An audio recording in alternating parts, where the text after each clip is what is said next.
Hola, bienvenidos a nuestro diálogo semanal con la fundadora del Instituto Schiller e iniciadora de la Coalición Internacional por la Paz, Helga Sepp-LaRouche.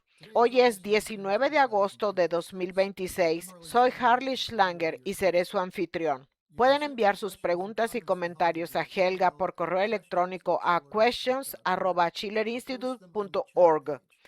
Quisiera comenzar con algo que recibimos esta mañana en el chat desde Burkina Faso de Adama Coulibaly, quien escribió: Gracias por el esfuerzo del Instituto Schiller en pro de la paz del mundo. El mundo necesita la paz para desarrollarse, no la guerra. Y ese será básicamente el tema central de nuestra discusión de hoy. Comenzaremos con el peligro cada vez mayor que representa la actual arquitectura estratégica determinada por la geopolítica imperial británica que avanza hacia una guerra termonuclear. Y esta es una cuestión seria, no es una hipótesis. Tú has advertido reiteradamente sobre este peligro y ahora hay altos funcionarios de la defensa de Estados Unidos, como el subsecretario de Guerra Elbridge Colby, y otros halcones de la guerra que están promoviendo la idea de crear una nueva generación de armas nucleares tácticas para darle al presidente una opción en caso de guerra. En respuesta, la ex congresista Marjorie Taylor Greene pidió que se respondiera a esto de manera contundente. ¿Qué tan peligrosos son estos guerreristas que actúan sin control? ¿Y qué opinas sobre la intervención de Marjorie Taylor Greene? Bueno, desafortunadamente, creo que es extremadamente grave porque la situación, tanto en Ucrania como en el suroeste de Asia, se están dirigiendo hacia un punto crítico. Así que, o bien hay una solución a corto plazo a través de la negociación y la diplomacia, lo cual no se vislumbra en ninguno de los dos casos, o existe el peligro de una escalada. Y dado que las perspectivas de los medios convencionales en el caso del suroeste de Asia se ven muy desfavorables para Estados Unidos, esa opción del uso de armas nucleares tácticas debe tomarse muy en serio. Ahora, no fue solo Marjorie Taylor Greene quien lanzó esta advertencia y que recibió mucha publicidad. Su publicación fue vista por 6 millones de personas en 2 días o en un lapso de tiempo muy breve. Pero ahora las noticias sobre este peligro también están apareciendo en varios medios de comunicación tradicionales. El 16 de agosto se publicó un artículo en la revista Forbes que advertía precisamente de eso. Básicamente, hacía eco de los informes de expertos que habían analizado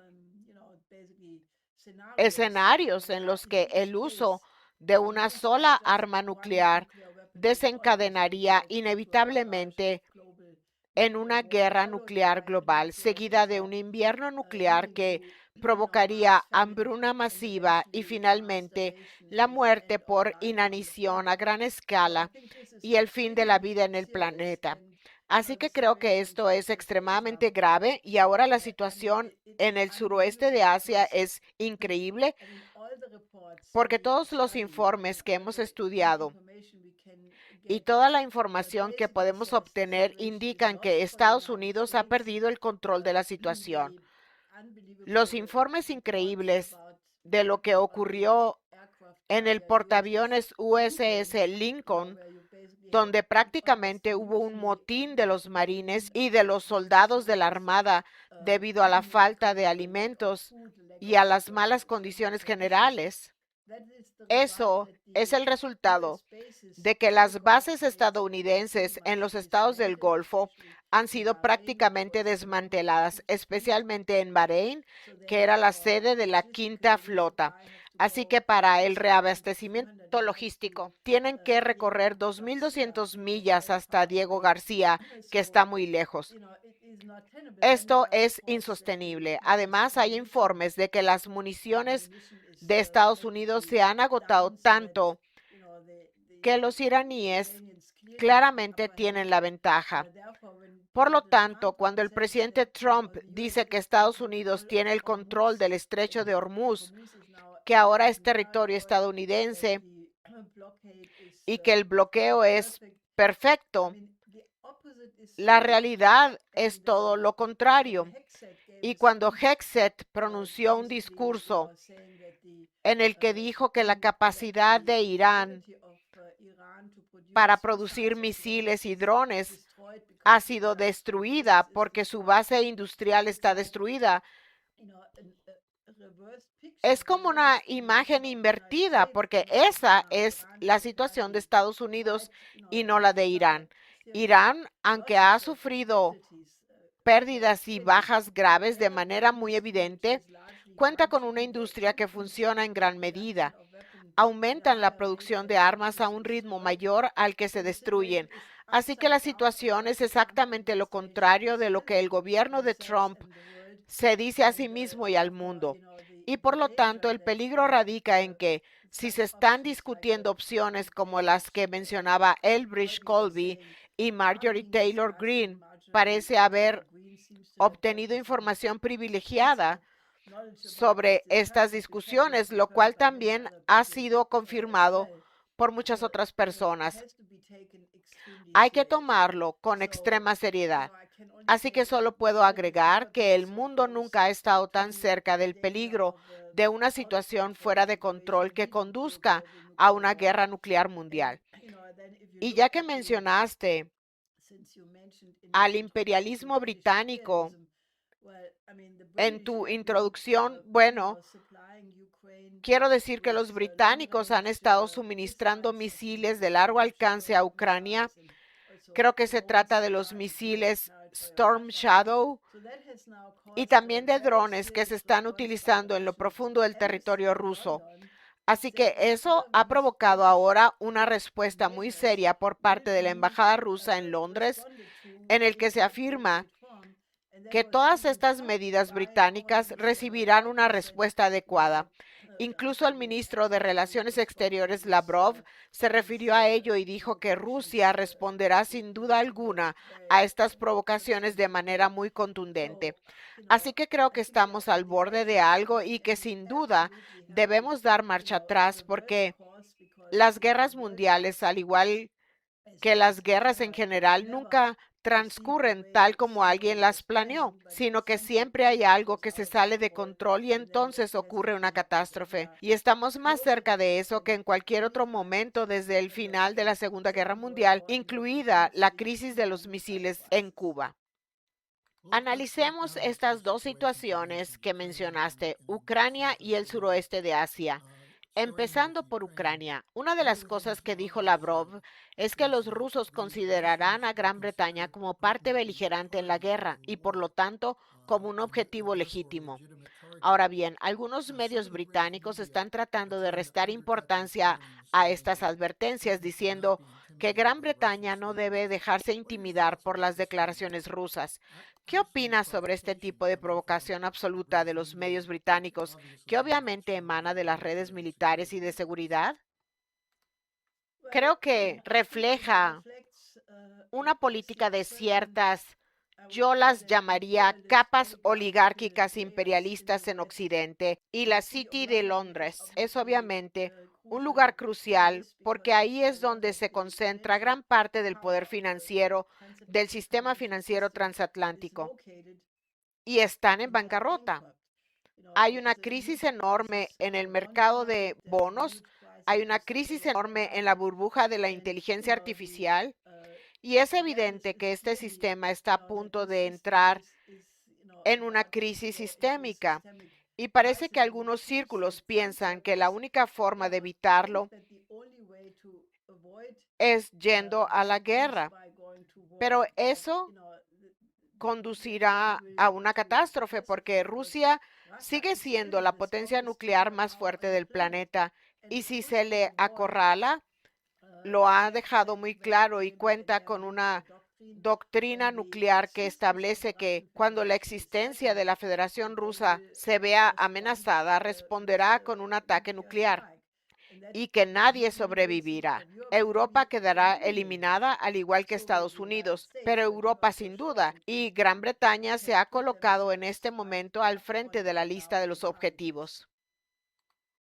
Sobre el suroeste de Asia, tenemos un correo electrónico de un activista contra la guerra que escribe sobre el cambio de postura de Trump que mencionaste al inicio, pasando de planear la aniquilación militar de Irán a hablar ahora de sanciones más duras en esta guerra contra Irán que va y viene.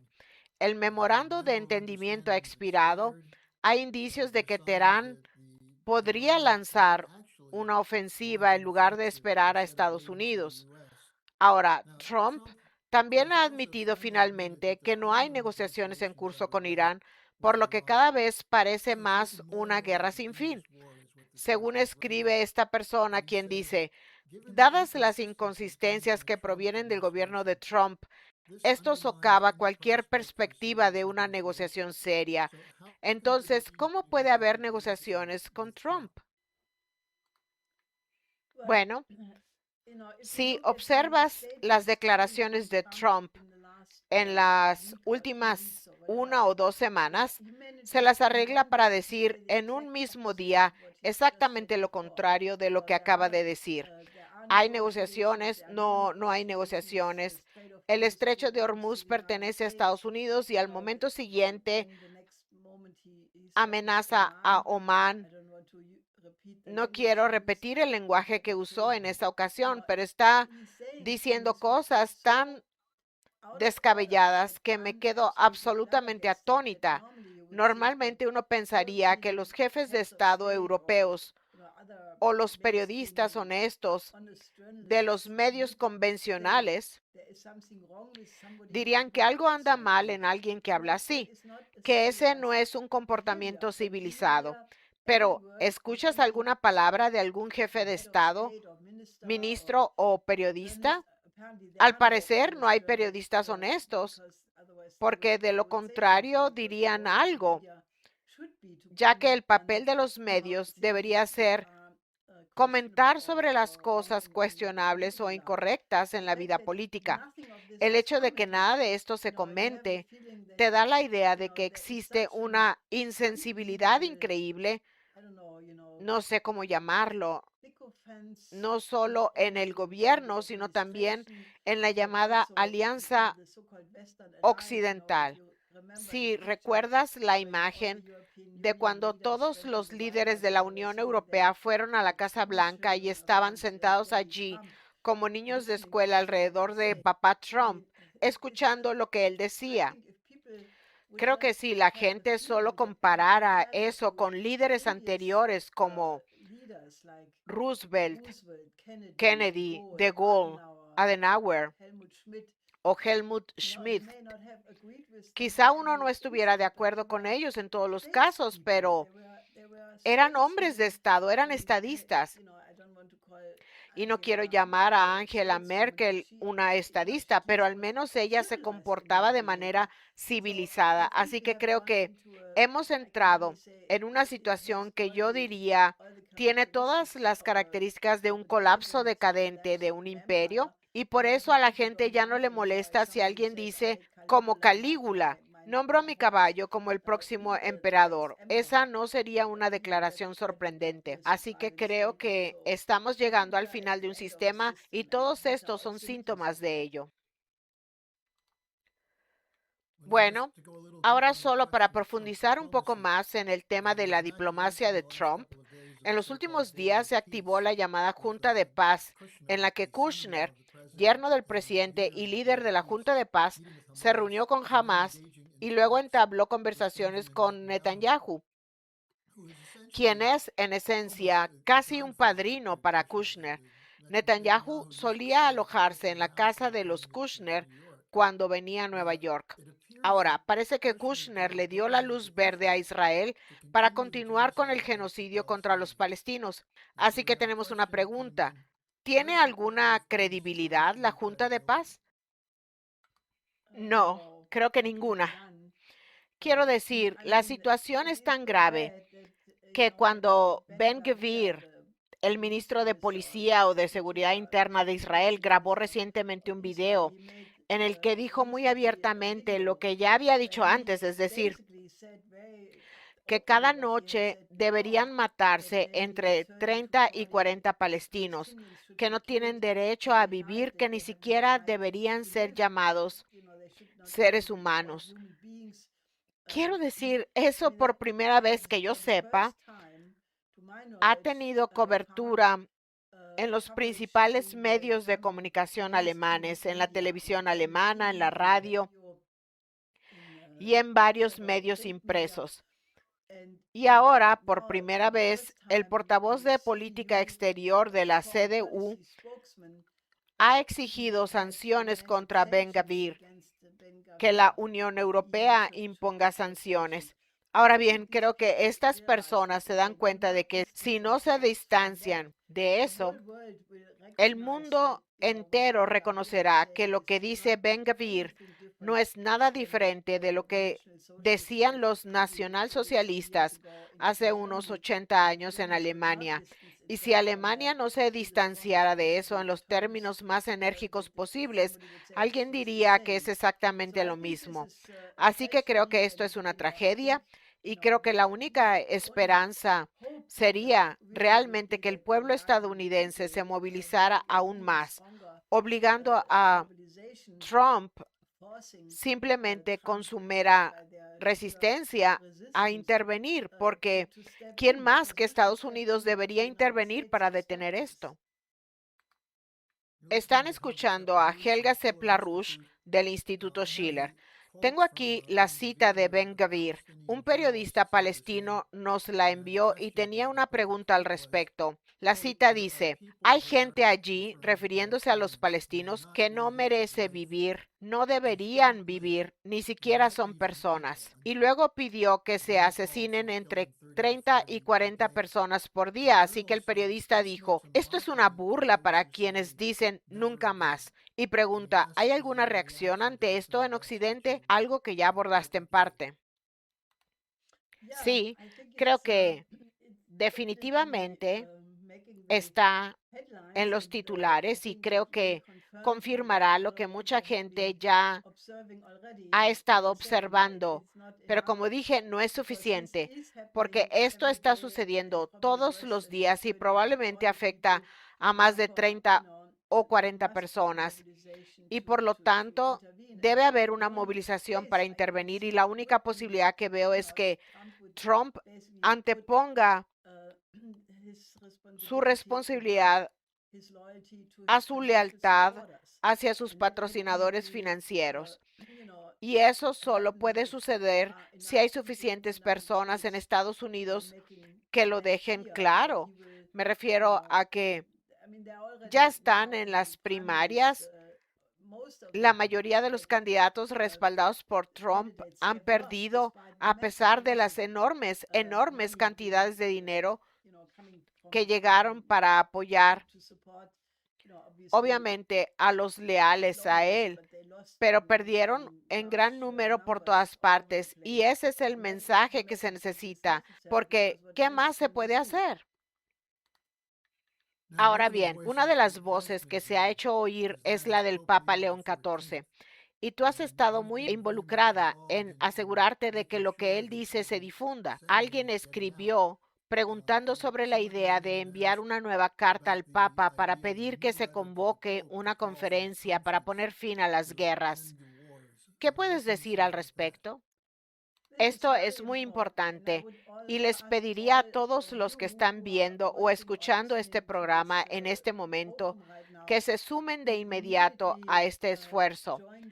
Solo para contar brevemente los antecedentes, hubo una iniciativa que surgió esencialmente de los círculos de Pax Christi en Estados Unidos, en la que se escribió un llamado al arzobispo Wester de Nuevo México para que básicamente ayudara a alentar al Papa León XIV a hacer lo que hizo el Papa Juan XXIII durante la crisis de los misiles en Cuba, es decir, intervenir al más alto nivel en ese momento entre Khrushchev y Kennedy, y que el Papa León XIV intervenga de igual manera en este momento, convocando o solicitando una conferencia internacional con todos los principales jefes de Estado. Esa carta abierta ha recibido mucho apoyo. Naturalmente, el Instituto Schiller también se encuentra entre quienes la respaldan. Pero luego, debido a la urgencia, y esa carta obviamente ha llegado a su destino, hubo muchas conferencias y demás. Pero debido a que el peligro de una guerra nuclear se vuelve cada vez más urgente a cada hora que pasa y a medida que se agravan los acontecimientos en torno a Irán y Ucrania que mencionamos anteriormente, surgió la idea de redactar un llamado aún más directo al Papa León XIV. Así que esa carta ya se ha escrito y precisamente ayer y hoy un grupo de firmantes iniciales se reunió y firmó esta carta. Básicamente esa carta se dará a conocer creo que en el transcurso de hoy. Así que por favor visiten la página del Instituto Schiller y busquen esa carta que probablemente estará disponible para el mediodía o un poco después, hora de Estados Unidos. Y luego les pediría que la firmen y que no solo la firmen, sino que se la hagan llegar a todas las personas que se le ocurran, a parlamentarios, congresistas, excongresistas, líderes religiosos de todas las confesiones, exmilitares, sindicalistas, profesores, simplemente a todos en tantos países como sea posible, porque se trata de un esfuerzo por alertar al mundo sobre el peligro inmediato de una guerra nuclear. Y al darle a esta iniciativa toda la fuerza posible, estamos tratando de que el mundo tome conciencia de ese peligro. Así que, por favor, ayúdennos en esta campaña y asegúrense de que se convierta en el mensaje más contundente para el mundo, que la población mundial no quiere una tercera guerra mundial y no quiere ser aniquilada. Así que la carta, como acaba de decir Helga, estará disponible en la página schillerinstitute.com y esperamos que esté en línea muy pronto si no lo está ya. Hay un par de preguntas más sobre temas estratégicos. Una tiene que ver con Alemania. Hubo varias peticiones para que dieras tu opinión sobre la última encuesta publicada que ahora muestra que Friedrich Merz, el canciller, tiene un índice de aprobación del 13%. 13%. Eso está casi al mismo nivel de aprobación que la peste bubónica. Así que una de las preguntas es, ¿tiene algún comentario sobre la iniciativa de Sarah Wagenknecht para flanquear el muro de contención en torno a Alternativa para Alemania y sobre los acontecimientos que están ocurriendo en Turingia en torno al escándalo de corrupción que involucra a un líder de la CDU? Parece que la situación en Alemania está empezando a cambiar. ¿Qué nos puede decir al respecto? Obviamente está relacionado con la economía. Bueno, si se aplica el principio de que un gobierno solo es legítimo si cuenta con el consentimiento de los gobernados, se podría argumentar que este gobierno de Merz ya no es legítimo porque no cuenta con el consentimiento del pueblo. Así que creo que esa es una señal temprana, no tan temprana, pero sí una señal de que el gobierno tal vez no dure mucho tiempo, porque incluso dentro de la CDU-CSU hay una revuelta contra Merz y eso podría llevar a que lo sustituyan antes de que termine su mandato. Pero él está claramente en la coalición de los dispuestos junto con Macron y ahora el nuevo jefe de gobierno de Gran Bretaña. Son ellos quienes continúan la guerra y están detrás de la política de rearme. Así que creo que lo que Sarah Wagenknecht está tratando de hacer es darle un poco de dinamismo a la situación. Ella sostiene que el llamado muro de contención contra la Alternativa para Alemania es antidemocrático y los partidos que cuentan con un 5% de apoyo, como los verdes, en algunos estados, están exigiendo la prohibición de la AfD. Quiero decir, esto es absurdo. Y creo que la AfD, sin duda, tiene algunos puntos que merecen ser tomados en cuenta. Desafortunadamente, su política migratoria es absolutamente terrible. No se puede emigrar nuevamente sin un cambio masivo de la política económica. En el Instituto Schiller estamos haciendo campaña para lograr un cambio total en la política económica exterior, colaborando con China y el BRICS en la industrialización de África y el Plan Oasis para el suroeste de Asia. En otras palabras, hay que crear las condiciones económicas para que los migrantes no tengan motivos para abandonar sus hogares mediante el desarrollo de las economías de África, Asia y Latinoamérica. Pero nunca he escuchado ni una sola palabra de la AfD sobre esto.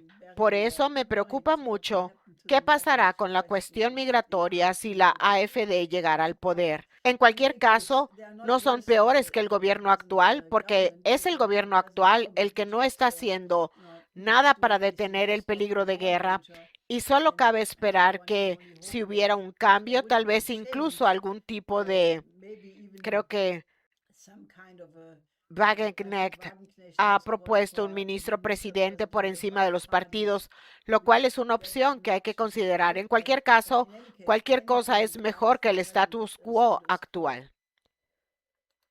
Y habrá una reunión por Zoom en Alemania el 1 de septiembre. ¿Es algo a lo que podrían sumarse las personas que están escuchando? Absolutamente. Será en alemán, pero con la inteligencia artificial y otros medios se pueden traducir.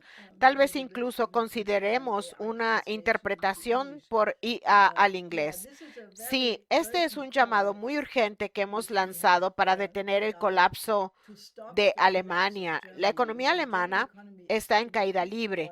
Me sorprende muchísimo que no haya más fuerzas que se levanten para exigir un cambio de política, porque es algo subjetivo, no es una condición objetiva, es la política de los verdes, se aferran al paradigma verde, incluso cuando todo se está desmoronando. Deberíamos empezar de inmediato a dialogar con Rusia, entablar negociaciones para reanudar la venta de gas por el Nord Stream 2. Putin se ha ofrecido a iniciar el envío de gas de inmediato. El gasoducto Nord Stream 1 sigue de facto intacto. La reparación de Nord Stream 2 solo tomaría cierto tiempo, pero hay que iniciarla.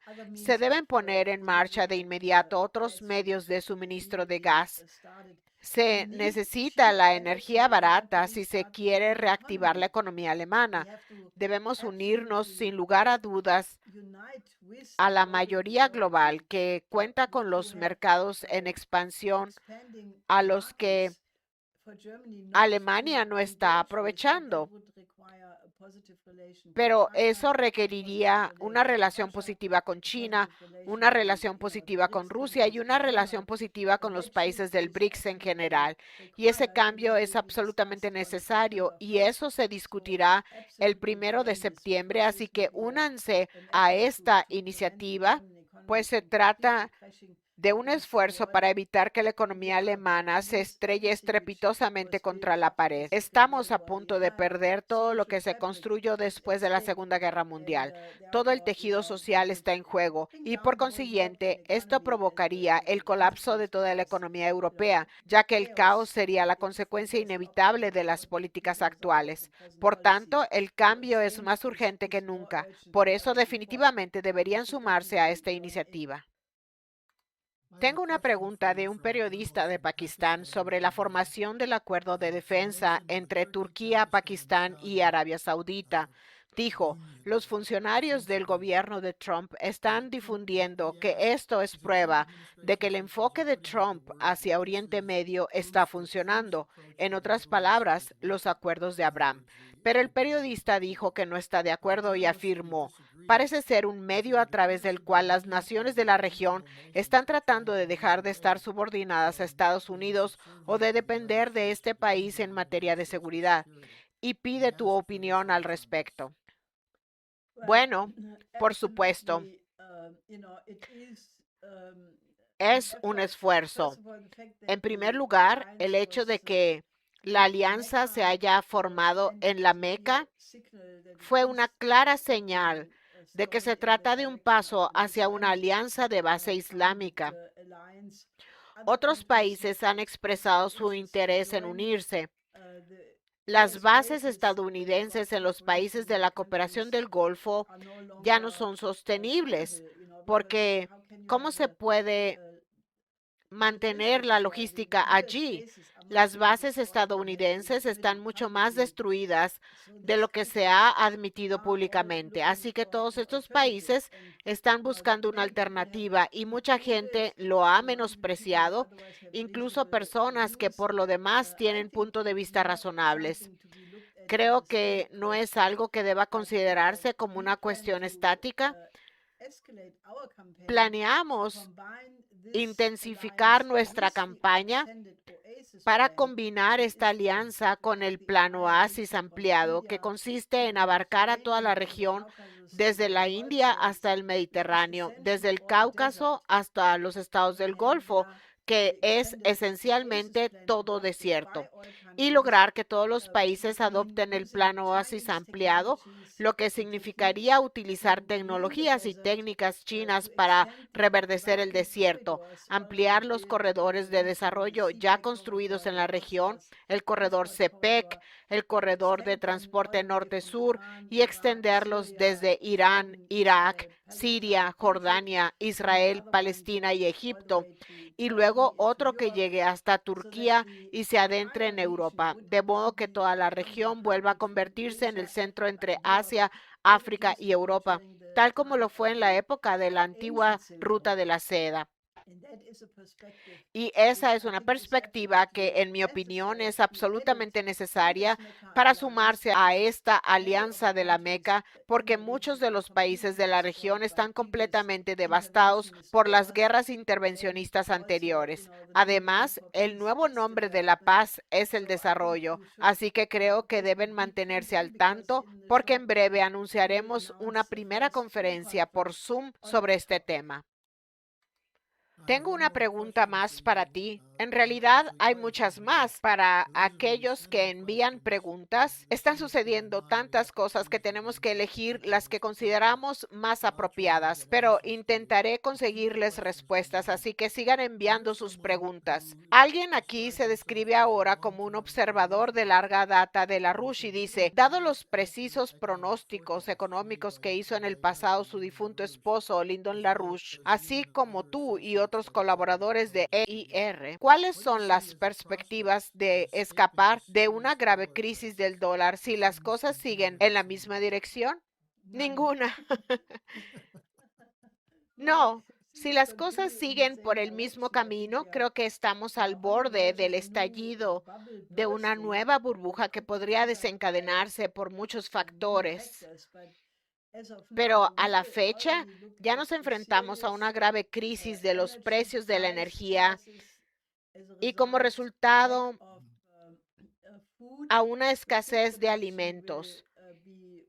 La producción de alimentos se verá absolutamente reducida, a lo que no ayuda en absoluto el reciente verano caluroso, especialmente en Europa. Así que creo que vamos a ver un empeoramiento de la situación a corto plazo, sin duda. Podría conducir a una depresión. La depresión podría desencadenar un colapso financiero. Mencioné el mercado de bonos, la burbuja de la inteligencia artificial. Todos estos acontecimientos son un polvorín a corto plazo. No veo cómo con el actual gobierno de Estados Unidos se pueda lograr un cambio, pero bueno, las cosas pueden cambiar muy rápido y creo que si la crisis se agrava lo suficiente, tal vez la gente se movilice en torno a las 4 leyes de Lyndon LaRouche, quien anticipó todo esto. De hecho, si eres un seguidor de LaRouche, te animaría a convertirte en un activista de LaRouche, porque limitarse a seguirlo ya no es suficiente. Existen todas esas políticas que mi difunto esposo elaboró para que se pusieran en práctica, y si se hubieran aplicado en 1971, cuando pronosticó todo esto, y posteriormente en cientos de videos, artículos y entrevistas. Es asombroso si observamos la obra de toda una vida de mi difunto esposo, cuán absolutamente preciso fue respecto a lo que está sucediendo y desarrollándose ahora ante los ojos del mundo. Pero ahora es el momento de poner en práctica sus soluciones, lo cual incluye Glass-Steagall, un banco nacional en cada país, y el nuevo sistema crediticio, especialmente para otorgar crédito a largo plazo para el desarrollo del sur global. Y naturalmente un aumento de la productividad mediante programas intensivos en el ámbito de la energía de fusión y la cooperación espacial con fines pacíficos. Así que así se podría recuperar la economía, pero eso requeriría, hay que deshacerse de la geopolítica, hay que deshacerse del paradigma verde, y no veo que la actual combinación de fuerzas esté dispuesta a hacerlo. Así que sin duda los cambios son necesarios, y en ese sentido la campaña presidencial de Diane Sare es en este momento la única opción viable para Estados Unidos.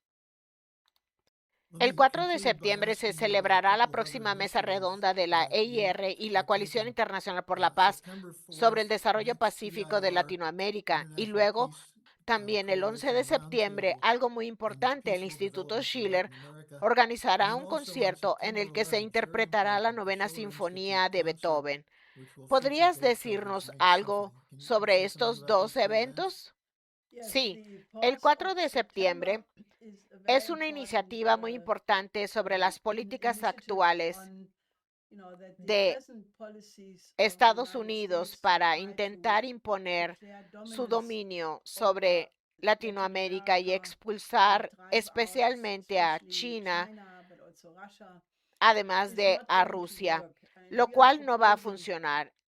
Y proponemos, en cambio, que Estados Unidos y los BRICS cooperen en el desarrollo económico de Latinoamérica y eliminen las razones por las que los migrantes están huyendo e intentando llegar a Estados Unidos. No creo que sigan intentándolo, pues los están expulsando con medios increíbles.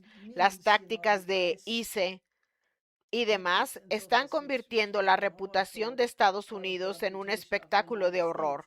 Por eso proponemos, en cambio, la cooperación en proyectos como el ferrocarril bioceánico entre Perú y Brasil y otros proyectos similares. Esta sería una intervención muy emocionante porque se avecinan elecciones en Brasil. Parece que hay fuerzas en Estados Unidos que quieren deshacerse a toda costa del presidente Lula. Creo que en Brasil son muy conscientes de ese peligro. Así que este es un tema muy candente, por lo tanto, les animo a participar. Y luego, naturalmente, el gran concierto del 11 de septiembre es en memoria de lo que ocurrió ese día, de las víctimas y de los cambios. Me refiero a que tras el 11 de septiembre se promulgó la ley patriótica, algo sobre lo que mi difunto esposo ya había advertido el 3 de enero de 2001, que el gobierno de Bush intentaría un incendio del Reichstag, lo cual ocurrió exactamente 9 meses después. Así que todo esto debe ser conmemorado, y sobre todo elegir la Novena Sinfonía, que es probablemente una de las obras más hermosas y sublimes de la música clásica, si no la que más,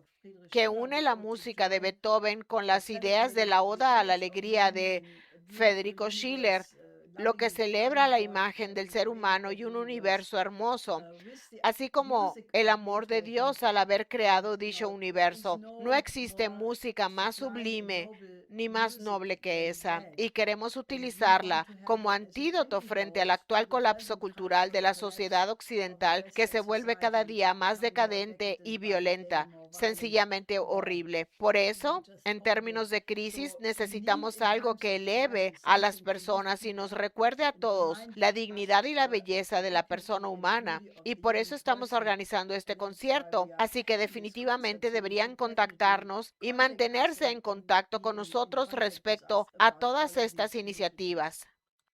And there Pueden should be encontrar information on these más events on información the sobre Schiller estos Institute eventos en la website. página del Instituto Helga, Schiller. thanks for joining us Helga, today, for gracias por taking the time, acompañarnos hoy, and por for tomarte el coming up tiempo y with these por proponer initiatives estas at a iniciativas time en in un which momento en el que too many people demasiada are gente silent and permanece en quiet. silencio. This has Esto been crea un creating camino a para pathway salir del out of infierno hell, y and es it's absolutamente absolutely essential esencial for para everybody. todos. So Gracias thanks por for joining us, acompañarnos. and Nos see you vemos soon. pronto. Espero verlos el viernes en la reunión semanal de la Coalición Internacional por la Paz a las 11 hora del este. Sabía que I había forgot olvidado Central. algo. 5 p.m. hora central europea. Ok, Okay, very muy good. bien.